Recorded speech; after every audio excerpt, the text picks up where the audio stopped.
Assalamualaikum warahmatullahi wabarakatuh. Salam salve. Om Swastiastu, Namo Buddhaya, salam kebajikan. Teman-teman, jumpa lagi bersama saya di Falcon Channel. Video saya kali ini, teman-teman, saya akan memenuhi permintaan dari salah satu komentar ya, yang mengatakan, Bang, coba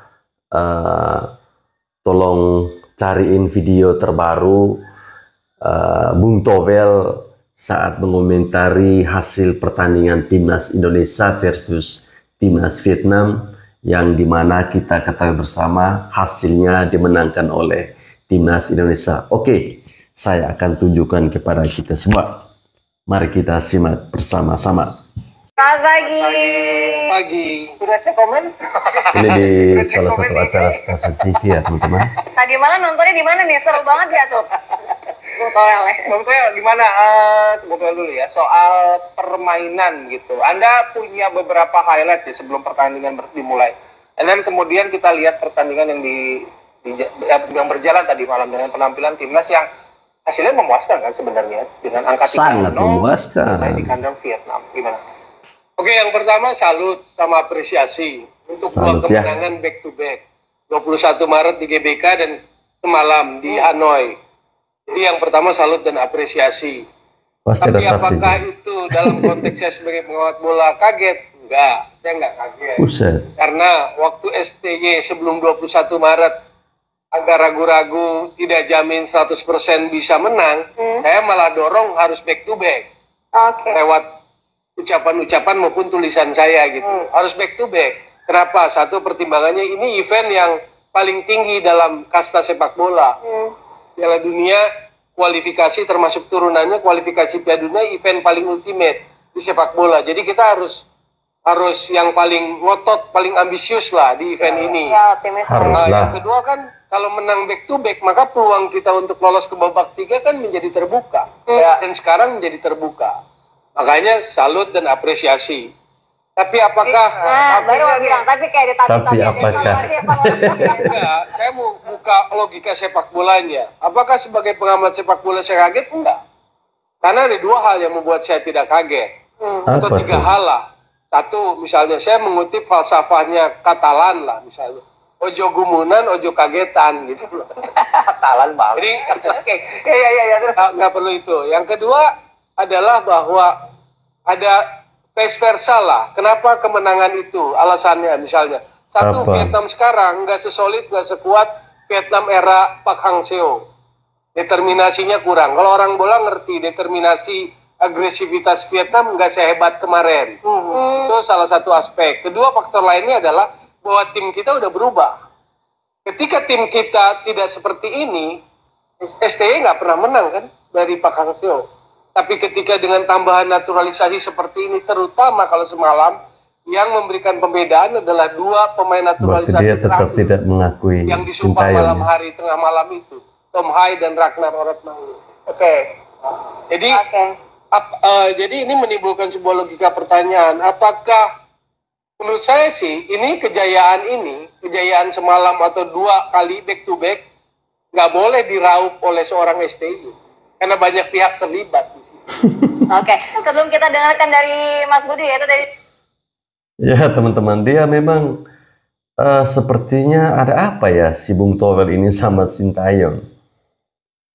Atau jangan-jangan mungkin ada pemain yang mau dititipkan oleh Bung Towel ini kepada Sintayong, kemudian ditolak.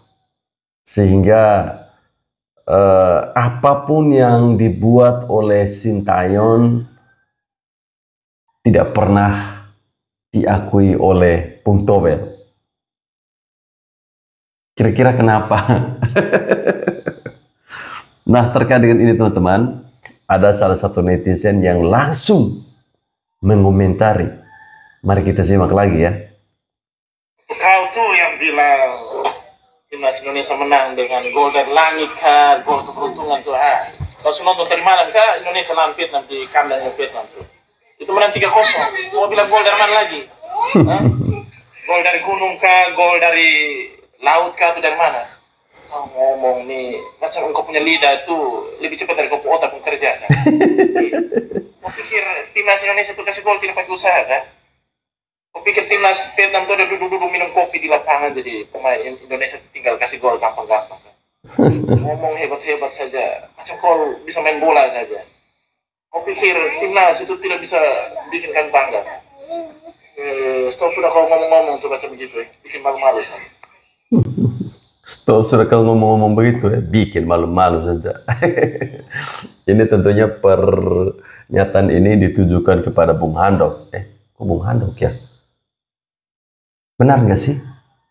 Bung Towel?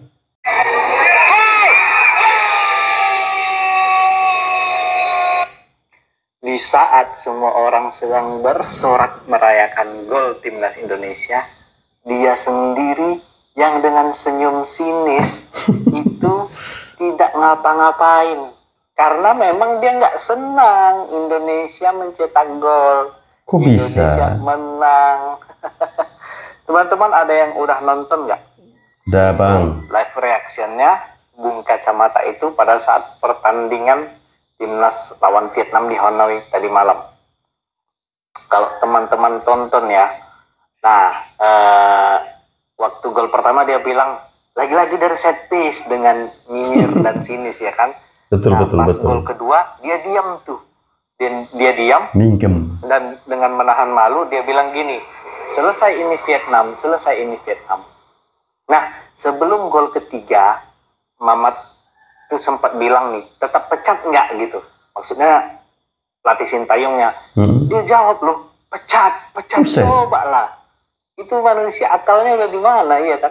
Di telapak Karena kaki dia bilang mungkin. gitu, pecat, tiba-tiba 97 langsung gol Ramadan Sananta. Dan dia nyinyir lagi. Nyinyir apa dia bilang? Lagi-lagi dari set piece, dari corner kick. Kan, coba lah, ada orang yang kayak gitu. Betul yang ku bilang kan. Sampai nggak bisa berkata-kata, Wak, melihat apa yang dia bilang itu loh. Nah, terus tadi pagi kan dia diundang tuh, cuan, diundang sama TV One. Nah, dia bilang di situ tuh, alasannya kenapa Indonesia menang. Saya nggak kaget kok, gitu katanya. Iya.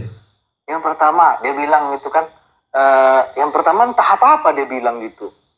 Nggak nyambung gitu loh. Ada pepatah gitu loh, tapi nggak nyambung. Terus yang kedua dibilang, Vietnam sekarang nggak sehebat era Park Hang Seo katanya gitu. Coba lah. Kemarin dia kan kayak mana ya? Aduh, malu aku loh. Malu Dia aku. bilang lagi gini, timnas kan udah lebih kuat karena naturalisasi katanya gitu.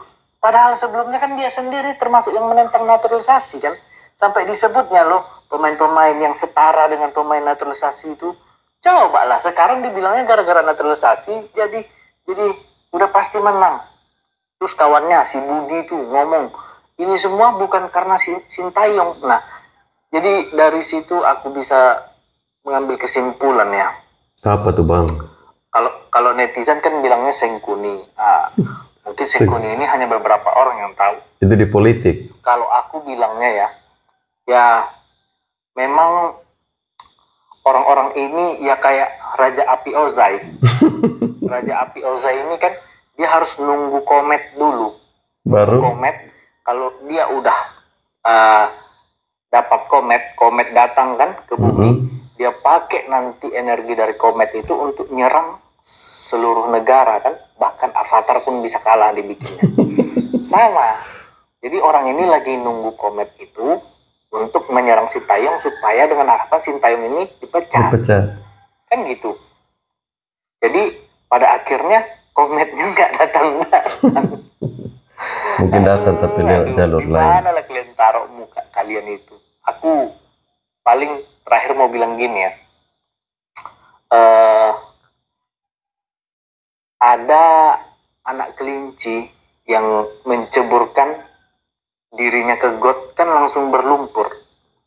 Pada saat dia belum menceburkan dirinya ke got, orang pasti semuanya mau ngelus-ngelus, mau megang, ya kan, lucu, imut gitu kan. Tapi kalau dia udah jatuh ke got, jorok kayak gitu, siapa yang mau pegang? Cobalah. Sama kayak orang ini. Dulu aku salut loh sama analisanya, sama semua komentatornya. Tapi sekarang kenapa dia menjatuhkan dirinya ke GOAT? Emang salah Sintayong sama dia apa ya? Ada kalian yang tahu? Saya tahu, Bang. Kalian salahnya Sintayong sama orang ini, entah pun Sintayong punya utang, tolong komen ya. Salam Timnas Indonesia.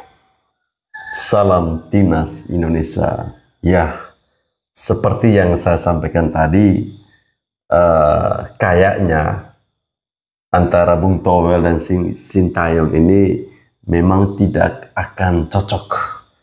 Feeling saya terkait dengan ada sebuah pemberitaan yang mengatakan bahwa Sintayong tegas menolak pemain titipan. Jadi mungkin dulu mungkin timnas kita ini banyak sekali titipan-titipan sehingga tidak heran susah sekali untuk mencapai prestasi. Jadi mungkin salah satu yang ingin menitipkan pemain ke Sintayong adalah Bung Towel ini. Sehingga ketika ditolak oleh Sintayong, dia langsung marah-marah, guys. Walaupun Indonesia menang 3-0 lawan Vietnam, dia bilang, saya pikir itu biasa-biasa aja. Ada yang komentar di IG gue, kalimatnya kayak gini, dia bilang, Indonesia bisa menang lawan Vietnam karena memang Vietnamnya lagi mainnya lagi nggak bagus aja. Harusnya kalian rubah mindset kalian. Harusnya komentarnya kayak gini. Kenapa Vietnam bermain buruk? Ya karena Indonesia terlalu jago buat dia. Bukan Indonesia bermain jago karena Vietnam buruk. Dibalik, mindset kalian itu harus dibalik. Kenapa Vietnam bermain buruk? Ya karena Indonesia terlalu jago. Dan memang Indonesia terlalu jago untuk mereka. 3 kali kita menang secara beruntun. Itu membuktikan kalau memang level kita di atas Vietnam. Percaya sama diri kalian dong. Jangan nggak percaya sama diri. Justru harusnya dengan kondisi seperti ini bersyukur. Ini malah nggak ada bersyukur sama sekali. Malah bilang kita bisa menang karena Vietnam bermain buruk. Bersyukur. Kalau kalian bersyukur, maka nikmatnya akan ditambah sama Allah. Amin. Ini ada komentar lagi nih. Ini agak-agak menggelitik komentarnya ini. Kalau Pancan itu emang tinggalnya di sana, maksudnya itu bukan sebanyak ini. Lokal yang kasihan. Kalau 3 atau 4 wajar. Nah, ini semua lidah. Oh, ini proses terkait pemain naturalisasi ya. Jadi langsung ditanggapi oleh abang ini. Ini lo, lor. Sampean kenal Liga Prancis, timnas Prancis apa enggak sih? Kasih tahu timnas dia Prancis, Bang. Sampean tahu. Biar dia paham. Mohon maaf ya, timnas Prancis tuh hampir semua pemainnya, mohon maaf sekali. Hampir semua pemainnya itu kulit hitam. Ya, benar. Bukan penduduk asli Prancis. Betul, Bang. Hampir semua pemainnya, bisa dibilang 80% itu. Itu semua imigran. Dan boleh jadi pemain-pemain timnas Prancis itu tidak ada yang betul-betul keturunan orang Prancis. Mereka itu imigran dari Afrika.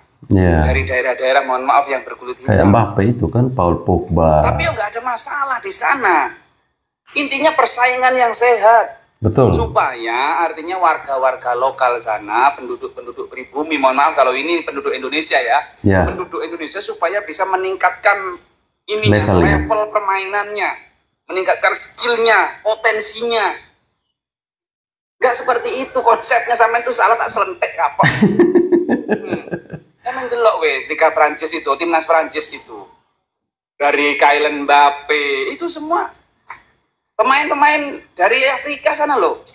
Imigran itu, Kylian Mbappe, Ousmane Dembele, Marcus Thuram. Semua, hampir semua Prancis itu. Iya. Liga Inggris pun timnas Inggris pun seperti itu. Ada yang memang cuma lahir di Inggris, padahal orang tuanya bukan dari Inggris. Ada, wes talah, ayo kita satukan tekad, satukan suara, sepakat dukung timnas Indonesia. Sepakat, harus sepakat. Perlu digarisbawahi lagi bahwasannya ini bukan naturalisasi, oke ya. Untuk skuad pra Piala Dunia ini yang naturalisasi cuma Mark Klok, itu pun jarang dimainkan.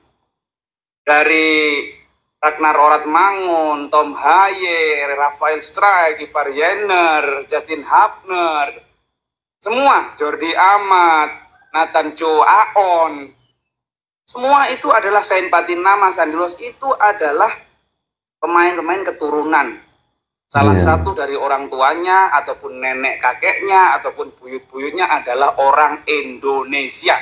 Jadi sudah bisa dipastikan mereka ini mempunyai darah merah putih garis keturunan orang Indonesia. Oke? Oke, Bang. Misal tuh tak serentik.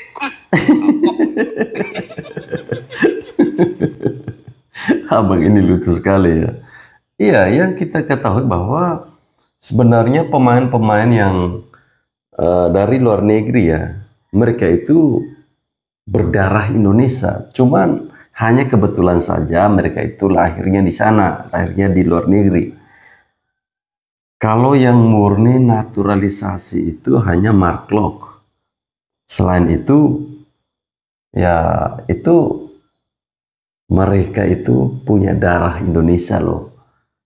Jadi wajar kalau mereka itu pingin sekali untuk balik ke Indonesia untuk membela negaranya.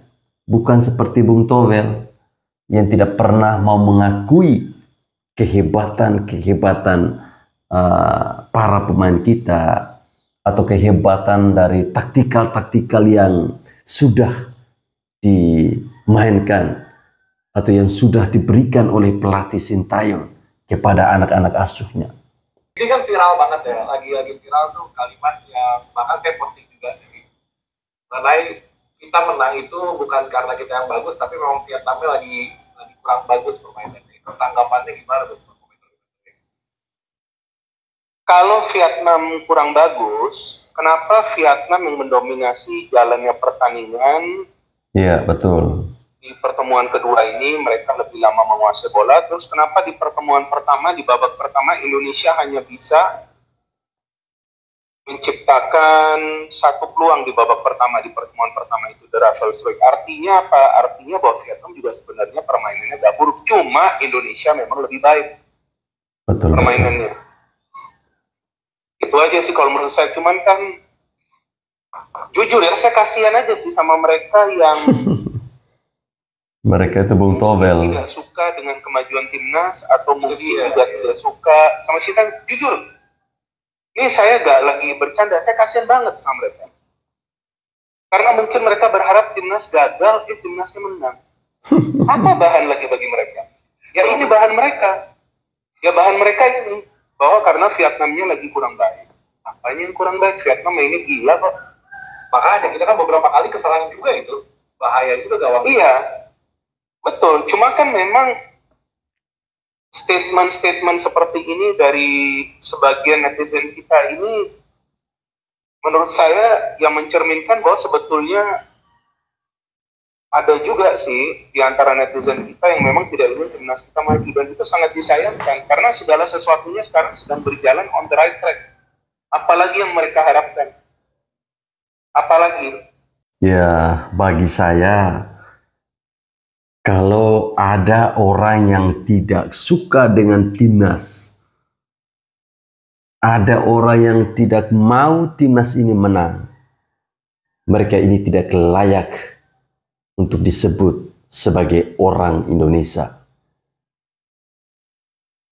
Saya sebagai warga negara Indonesia, saya bangga dengan timnas Indonesia. Mau dia kalah, mau dia menang, setiap kali ada pertandingan timnas Indonesia, saya tetap nonton. Walaupun ada segelintir orang yang mengatakan bahwa malas nonton timnas, mainnya begitu-begitu saja, toh sebentar hasilnya pasti kalah. Itu saya kalau mendengar pernyataan seperti itu tuh rasanya mau makan saja mereka itu tuh. Menjengkelkan. Tapi itu tidak berlaku bagi saya. Bagi saya timnas itu harga mati. Mau kalah, mau menang, itu harga mati. Saya akan tetap nonton. Karena memang kita tidak bisa mengharapkan bahwa timnas Indonesia itu bisa sebagus dengan timnas-timnas yang lain. Kita tentunya tahu banyak persoalan-persoalan yang terjadi. Tetapi ya sekarang kita harus mengakui kerja keras dari Erick Thohir dan juga pelatih timnas Sintayong. Dan saya pastikan kalau misalnya Indonesia ini bukan Sintayong yang latih, tidak mungkin kita sampai pada titik ini. Tidak mungkin timnas kita sampai pada level ini. Momen Buntawa dibikin kicap sama Mamat. Nih Bung, kalau STY dipecat nih kayak Vietnam kehilangan Pak Hang-seo. Ya itu, nah itu dia, itu yang kita mau bilang. Park Hang-seo hilang dari Vietnam, akhirnya berantakan lagi tuh fondasinya. Nah, bagaimana, Bung Toel? Kalau dengan materi seperti ini, main bagus emang cuma STI aja yang bisa. Hai. Ya pemain Vietnam juga sama, Park Hang-seo dengan Toser. Enggak, itu sih jelas. Gitu. Coba kalau nggak ada Hai sama Ragnar, waduh berat itu. Lah kemarin menang. Hah? Tidak ada Ragnar sama Hai kan pertandingan kemarin? Lemparan ke dalam. Iya kan? Lawan Vietnam. Di Piala Asia juga tidak ada Ragnar sama Hai. Kalau di pertandingan ini yang sangat membedakan Hai sama Ragnar. Iya, tapi di Piala Asia menang juga, tidak ada Ragnar Hai. Di pertandingan pertama juga tidak ada Ragnar Hai, menang juga. Iya. Iya. Iya lagi. Saya sebenarnya bingung sama Bung Tovel ini. Ketika proses gol itu terjadi dari lemparan ke dalam, dia persoalkan. Ketika proses terjadinya gol itu melalui sepak pojok, dia persoalkan. Sebenarnya yang Tovel mau ini seperti apa sih proses golnya? Apakah dia mau itu kiper itu tendang langsung masuk? Toh kita melihat bahwa pemain Vietnam itu tidak tidur. Bahkan ketika timnas Indonesia menyarankan 3 gol ke gawang Vietnam, itu tidak dilakukan dengan sesuatu yang mudah. Semuanya melalui proses. Tentunya itu sudah dilatih. Ya, itu sebuah keunggulan dari timnas kita. Bisa mendapatkan gol dari lemparan ke dalam, bisa mendapatkan gol dari tendangan sudut. Itu kan sesuatu yang menurut saya bagus. Tetapi tidak bagus bagi Bung Tovel. Dia maunya gol itu jatuh dari langit, guys. Guys, bosok Jawa cangkemmu. Cangkemmu. Vietnam cangkemmu. Tutup. Mau medianya, mau pemainnya, kritik tim Indonesia dan mampus loh. Cangkemmu. Hasilnya ini. Nih hasilnya. Lihat itu. Hasilnya ini 2-0. Oke? Apa aku bilang sebelumnya kan? Betul kan? Indonesia. Yes, we go. We love you. We love you. Wah, ini baru betul. Ekspresinya seperti ini, bahagia. Bukan nyinyir. Vietnam cangkemmu.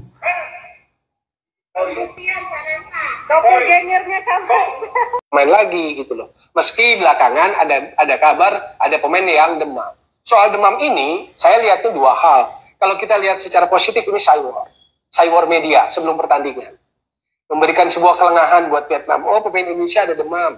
Ada Sandy Walsh demam, Ivar Jenner demam, Rafael Strijk demam, Nadeo cedera, Muhammad Riyandi demam. Bayangin.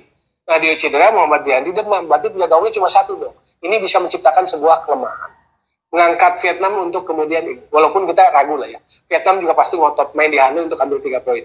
Tapi kalau dari sisi positif itu Saywar. Kalau dari sisi negatifnya, ini hal yang buruk. Kalau memang para pemain ini demam. Atau jangan ini dijadikan alasan. Karena saya baca modusnya selalu seperti itu. Alasannya, alasan jam penerbangan, alasan lapangan buruk kan sempat, alasan apa lagi. Jadi selalu begitu polanya. Jadi jangan ini hanya sebagai sebuah alasan. Nggak perlu ada alasan lagi. Sintayong nggak perlu alasan lagi, timnas Indonesia nggak perlu alasan lagi. Targetnya 3 poin di sana. Gitu.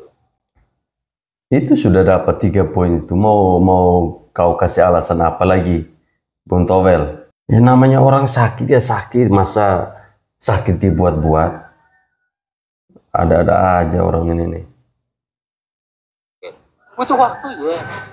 Oke. Tapi kan harus gitu loh, achieve. Sekarang achieve-nya sesuai nggak dengan apa yang dia omongkan dengan target? Dia bilang draw lawan Irak, menang lawan Vietnam, kalah lawan Jepang. Oke. Iya kan? Orang terus mengabaikan bahwa kita sebenarnya lolos disundul sama Kirgistan. Itu fakta. Oke. Tapi kan kalau ngomongin soal pelatih, Bung, Indonesia kita tahu udah sering banget berganti-ganti pelatih ya. Nah, terus habis itu kembali lagi ke STI apa segala macam. Kalau misalkan kembali lagi, kita di STY ini ada suatu permainan yang selama beberapa tahun kita nonton sepak bola timnas dengan long ball-nya, dengan ya sayap-sayap ini ada sesuatu yang fresh lah di era STY ini gitu. Dari permainan enak ditonton, build up-nya bagus, apa segala macam. Ada setitik cahaya bahwa STY ini mulai ngasih yang tadi kita ngomongin soal filosofi, mulai masuk nih ada filosofi sepak bola akhirnya di timnas Indonesia. Nah, kalau misalkan ini let's say oke, kita STY out, ganti lagi. Kan berubah lagi dong filosofinya lagi, Bung. Akhirnya dari nol lagi kan, Bung. Sebentar. Ya. STY sebagai head coach tim nasional tidak punya kewajiban membentuk filosofi sepak bola nasional. Nggak punya kewajiban itu. Yang punya itu, area tanggung jawab itu adalah direktur teknik. Yang saya bilang kerjanya future, for the future. Urusan filosofi ada di pada direktur teknik. Maka kalau STY bijak, waktu dia masuk, dia komunikasi. Apa filosofi yang sudah dibangun oleh negeri ini? Kalau enggak kebangetan, waktu dia tanda tangan kontrak second, dia harus sudah tahu kondisi kompetisi kita. Dia harus tahu kondisi timnas kita. Kalau saya ditawari timnas pegang sebuah negara, saya akan riset dulu sebelum negara Vietnam cocok. Jadi pelatih Vietnam. Persoalannya persoalan achieve apa enggak achieve. Dia itu aja sederhana itu. Sekarang kita bicara. Satu tadi soal filosofi. STY nggak kasih filosofi. Kalau soal sayap winger dulu, negara itu harus punya ciri khas. Kelebihan Indonesia apa? Winger. Winger kita bagus-bagus. Ya, kalau mau betul. tahu Malaysia itu ngiri, nggak punya winger-winger hebat seperti kita, yang dribblingnya bagus, tekuk-tekuk bolanya bagus. Malaysia tuh flat main bolanya, nggak ada satu individu yang secara bagus kuat, nggak ada. Cuma organisasi main dia bagus. Nih ya, saya mau kasih tahu. Kalau kita cari winger, Maluku Utara Ternate itu hebat tuh banyak. Rizky Pora, Julham Zamrud. Kalau Anda cari Bali, jangan cari striker. Bali jarang masukkan striker. Kalau Anda cari kiper, Bali kuat. Kultur Bali di tangan bos, melukisnya bagus, narinya bagus, pahatnya bagus, ukirnya bagus. Kiper, pemain belakang Bali oke. Luis Mia bilang, waktu dia pegang, dia nggak pernah menjelekkan pemain gitu. Kalau Febri Haryadi yang Persib Bandung itu, dan Evan Dimas, kalau kita bicara sayap, Febri kan sayap. Lahir di Spanyol, La Liga mereka main katanya. Ada nggak STY yang ngomong kayak begitu? Yang sifatnya good, membangun? Enggak, dia malah bilang begini. Ini pemainnya kalau di tim nasional, karakternya kuat, lari-lari. Begitu balik klub lagi, jalan kaki lagi. Emang itu fakta. Dia selalu cari kontra dengan klub. Pelatih tim nasional, sejati-jatinya, pekerjaannya apa? La Seleção, kan? Orang Portugal bilang La Seleção. Jadi dia menyeleksi pemain-pemain yang dia butuhkan. Gitu loh. Dia seleksi pemain yang butuhkan, yang cocok dengan yang dia mau main gitu loh. Jadi kalau STY main sayap-sayap seperti apa? Betul dia gunakan sayap untuk serangan balik. Tapi apakah STY punya karakter yang bagus nih? Main retreat, main bertahan? Mohon maaf. 2009-2010 kualifikasi Piala Asia menghadapi lawan yang lebih kuat, dia retreat. Dia compact defense di bawah, hilang bola turun ke bawah. Sama seperti STY kemarin. Di mana kemajuannya? 2010 ke 2023, Benny Dolo nggak dapat naturalisasi dan nggak pernah ngeluh nggak dapat naturalisasi. Benny Dolo lagi. Ada aja. 2004, 2007, terutama 2007, 4-3-3 dan dia nggak berubah. Lawan Bahrain 4-3-3, lawan Arab 4-3-3, lawan Korea Selatan 4-3-3 dan skor kalahnya pun tipis. Dikasih naturalisasi 8 dan keturunan. Main retreat, compact defense, main negatif, dan kebobolan banyak. Kalau kita tarik terakhir dari November, kualifikasi Piala Dunia sampai kemarin Piala Asia ada 9 pertandingan, rekornya 1 menang lawan Vietnam, 1 draw lawan Filipina 1-1, dan 7 kalah. Pemain yang begitu banyak kalah, tetapi di media orang-orang bilang perpanjang kontrak. Apakah ini lazim? Lazim. Ataukah saya harus makanya bilang, ikuti proses. Bilang perpanjang seumur hidup. Perpanjang seumur hidup. Kenapa? Karena netizen menginginkan itu. Karena ketika saya ngomong, sudah netizen emosi. silahkan Anda kalau itu keinginan. Tapi kalau Anda bilang saya pribadi, saya nyinyir segala macam, semuanya ada dasarnya kok. Ya, tadi kalimat terakhir tadi itu akibat Bung Towel sudah emosi ya guys. Sampai-sampai dia bilang, ya sudah, perpanjang saja Sintayong itu sampai seumur hidup.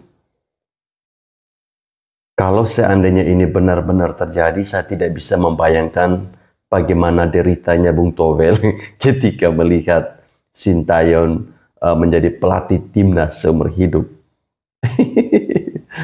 Baik teman-teman, saya kira sampai di sini video saya. Terima kasih bagi teman-teman yang telah menonton video ini. Kira-kira setelah ini kita membuat konten apa? Reaksi video apa? Silakan tulis di kolom komentar.